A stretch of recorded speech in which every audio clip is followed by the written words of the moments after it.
Bismillahirrahmanirrahim. Assalamualaikum warahmatullahi wabarakatuh. Alhamdulillahirabbil alamin. Wa bihi nasta'inu ala umuri dunya waddin. Wa ala alihi wa sahbihi ajma'in. Amma ba'du. Sahabat beriman yang dimuliakan Allah, di dunia yang semakin sibuk dan penuh hiruk-pikuk ini, seringkali kita lupa bahwa kehidupan yang kita jalani hanyalah sementara. Kita disibukkan dengan urusan dunia, hingga tanpa sadar waktu terus berjalan mendekati sebuah titik yang pasti akhir dari segalanya. Namun, akhir ini bukanlah kehancuran tanpa makna. Ia adalah bagian dari rencana besar yang telah Allah tetapkan sejak awal penciptaan. Tanda-tandanya telah disampaikan melalui para nabi, diwariskan dalam hadis-hadis, dan kini perlahan mulai terasa dalam kehidupan kita. Akhir zaman bukan sekedar cerita, bukan pula sekedar ketakutan. Ia adalah peringatan, sebuah panggilan bagi hati yang masih hidup, agar kembali kepada kebenaran sebelum semuanya terlambat. Di video ini, kita akan menyusuri fase-fase terakhir dunia dari kemunculan Imam Mahdi, fitnah terbesar Dajjal, turunnya Nabi Isa, hingga munculnya Dabbatul Ard sebagai tanda penutup. Sebuah perjalanan yang bukan hanya untuk diketahui, tetapi untuk direnungi. Maka siapkan hati, tenangkan jiwa, dan mari kita mulai menyelami rahasia akhir zaman ini bersama. Selamat menyimak di Cahaya Kolbu.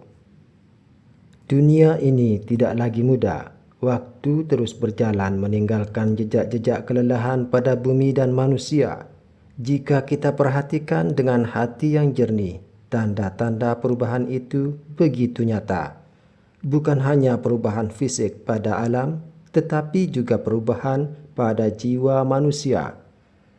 Manusia hari ini hidup dalam kemajuan teknologi yang luar biasa. Segala sesuatu terasa mudah, cepat, dan instan.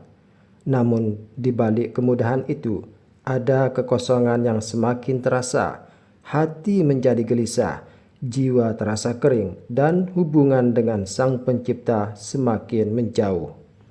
Inilah salah satu tanda bahwa dunia sedang memasuki fase akhir.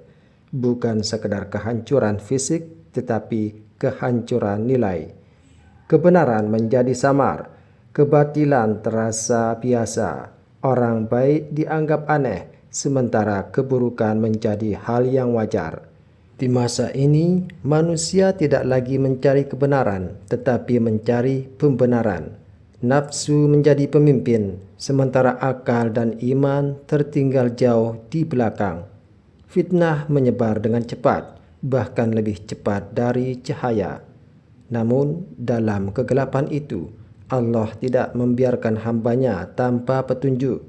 Justru di saat dunia berada di titik terendah, pertolongan besar akan datang.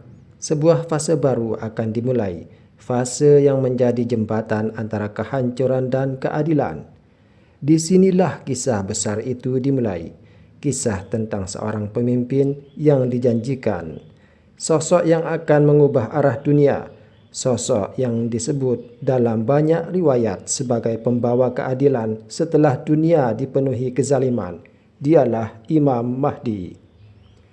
Di tengah kekacauan dunia, saat manusia kehilangan arah dan keadilan hampir lenyap, muncullah seorang laki-laki yang tak pernah menyangka dirinya akan memimpin umat. Imam Mahdi bukanlah sosok yang datang dengan kemewahan atau kekuasaan sejak awal. Justru, ia adalah manusia biasa yang hidup di tengah masyarakat. Namun, Allah telah memilihnya untuk sebuah tugas besar. Kemunculannya diawali dengan kondisi dunia yang penuh ketidakadilan. Peperangan, konflik, dan perpecahan terjadi di mana-mana. Manusia saling menjatuhkan dan kepercayaan menjadi sesuatu yang langka. Dalam keadaan itulah Imam Mahdi dibaiat. Banyak riwayat menyebutkan bahwa baiat itu terjadi dengan penuh keterpaksaan dari dirinya, seolah ia tidak menginginkan posisi tersebut, namun takdir Allah tidak bisa ditolak. Setelah dibaiat, perubahan mulai terasa. Kepemimpinannya membawa keseimbangan. Ia menegakkan keadilan dengan cara yang belum pernah dilihat sebelumnya. Harta dibagikan secara merata dan tidak ada lagi orang yang merasa tertindas. Namun, perjuangan Imam Mahdi tidaklah mudah. Ia akan menghadapi berbagai ujian, termasuk munculnya fitnah besar yang mengguncang iman manusia. Salah satu ujian terbesar itulah muncul sosok yang sangat menyesatkan, sosok yang mampu membalikkan kebenaran menjadi kebatilan. Dialah Dajjal. Dajjal adalah ujian terbesar bagi umat manusia. Tidak ada fitnah yang lebih dahsyat darinya sejak Nabi Adam hingga hari kiamat. Ia datang bukan hanya dengan kekuatan, tetapi dengan tipu daya. Ia mampu mempengaruhi fikiran manusia, membuat yang salah terlihat benar dan yang benar terlihat salah. Dajjal menawarkan sesuatu yang diinginkan manusia, kekayaan, kekuasaan, bahkan kehidupan. Ia bisa menurunkan hujan, menumbuhkan tanaman, dan menghidupkan ilusi yang membuat manusia percaya padanya. Banyak orang akan terpedaya, bahkan orang-orang yang beriman pun bisa goyah jika tidak memiliki keimanan yang kuat. Disinilah ujian sebenarnya. Bukan sekedar bertahan secara fisik, tetapi bertahan dalam iman. Mereka yang selamat adalah mereka yang tetap berpegang teguh pada kebenaran, meskipun dunia di sekelilingnya berubah. Imam Mahdi akan memimpin umat untuk melawan fitnah ini. Namun, kemenangan atas Dajjal bukanlah melalui kekuatan manusia semata. Akan datang pertolongan yang lebih besar, seorang nabi yang akan turun kembali ke bumi. Di saat umat berada dalam tekanan besar akibat fitnah Dajjal, Allah menurunkan pertolongan yang luar biasa. Turunnya Nabi Isa. Ia turun bukan sebagai nabi yang membawa syariat baru, tetapi sebagai pengikut ajaran Nabi Muhammad sallallahu alaihi wasallam. Ini adalah tanda bahwa kebenaran itu satu dan tidak berubah. Kehadiran Nabi Isa alaihissalam membawa harapan besar. Ia akan membunuh Dajjal, mengakhiri fitnah terbesar yang pernah ada. Dengan itu, dunia akan memasuki fase kedamaian yang belum pernah dirasakan sebelumnya. Nabi Isa akan memimpin manusia dalam keadilan. Tidak ada lagi penindasan, tidak ada lagi kebohongan. Semua kembali kepada kebenaran. Namun, fase ini bukanlah akhir. Dunia belum selesai. Masih ada ujian lain yang akan datang. Ujian yang datang bukan dari satu orang, tetapi dari sebuah kaum yang jumlahnya sangat besar. Setelah dunia merasakan kedamaian, datanglah ujian berikutnya. Keluarnya Ya'juj dan Ma'juj. Mereka adalah kaum yang sangat banyak. Begitu banyak hingga tidak terhitung. Mereka merusak apapun yang mereka lewati. Tidak ada yang bisa menghentikan mereka dengan kekuatan manusia. Kehadiran mereka membuat dunia kembali dalam kekacauan. Bahkan Nabi Isa alaihissalam dan orang-orang beriman harus berlindung karena tidak mampu melawan mereka secara langsung. Namun, sekali lagi, pertolongan datang dari Allah, bukan melalui perang, tetapi melalui cara yang tidak terduga. Allah menghancurkan mereka dengan kekuasaannya sendiri. Setelah itu, bumi kembali bersih, dunia kembali tenang. Namun ketenangan itu hanya sementara. Setelah berbagai peristiwa besar, tanda-tanda akhir semakin jelas. Matahari akan terbit dari barat, sebuah fenomena yang tidak pernah terjadi sebelumnya. Ketika itu terjadi, pintu taubat akan tertutup. Tidak ada lagi kesempatan untuk kembali. Kemudian, muncul asap besar yang menyelimuti bumi. Manusia mengalami kesulitan dan kehidupan menjadi semakin berat.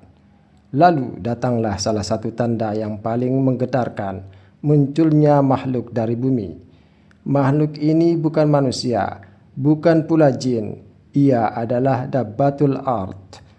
Dabbatul Ard adalah makhluk yang keluar dari bumi sebagai tanda akhir sebelum kiamat benar-benar terjadi. Ia berbicara kepada manusia. Ia menandai siapa yang beriman dan siapa yang ingkar. Tidak ada lagi yang bisa menyembunyikan keimanan atau kemunafikan. Semua menjadi jelas. Di titik ini, dunia telah mencapai akhir perjalanannya. Tidak ada lagi rahasia, tidak ada lagi kesempatan. Segala sesuatu yang tersembunyi akan terungkap. Manusia akan menyadari bahwa kehidupan dunia hanyalah sementara, bahwa semua yang mereka kejar, semua yang mereka banggakan pada akhirnya akan ditinggalkan. Yang tersisa hanyalah amal, dan disitulah segalanya ditentukan. Akhir dunia bukanlah akhir dari segalanya, tetapi awal dari kehidupan yang sebenarnya. Maka pertanyaannya bukan kapan semua ini terjadi, tetapi sudahkah kita siap menghadapinya? Perjalanan akhir zaman bukan sekedar rangkaian peristiwa besar yang menakutkan, tetapi juga pengingat mendalam bagi setiap jiwa yang masih hidup hari ini. Dari kemunculan Imam Mahdi, fitnah Dajjal, turunnya Nabi Isa, hingga keluarnya Dabbatul Ard, semuanya adalah tanda bahwa dunia ini memiliki batas dan waktu kita tidaklah selamanya. Setiap fase yang terjadi bukan hanya kisah masa depan, melainkan cermin bagi keadaan kita sekarang. Ketika kezaliman merajalela, ketika hati semakin jauh dari Allah, ketika kebenaran terasa asing, itulah awal dari semua tanda itu. Namun, di balik semua itu, ada harapan yang selalu Allah sisipkan. Bahwa siapapun yang menjaga iman, yang tetap istiqomah di tengah fitnah, akan mendapatkan keselamatan. Bukan karena kuatnya diri, tetapi karena pertolongan dari Allah. Akhir zaman bukan untuk ditakuti semata, tetapi untuk dipersiapkan. Bukan tentang kapan ia datang, tetapi bagaimana kita menyambutnya. Dengan iman yang kokoh, hati yang bersih, dan amal yang terus diperbaiki. Karena pada akhirnya, yang menentukan bukan seberapa lama kita hidup di dunia, tetapi seberapa siap kita ketika dunia ini benar-benar berakhir. Terima kasih telah menyimak hingga akhir bersama Cahaya Kalbu.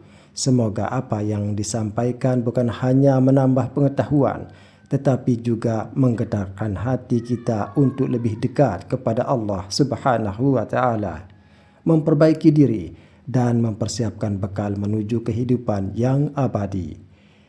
Jika kamu merasa video ini bermanfaat, jangan lupa untuk like, share ke orang-orang terdekat, dan subscribe channel Cahaya Kalbu, agar kita bisa terus menyebarkan cahaya kebaikan dan pengingat di tengah dunia yang semakin gelap ini.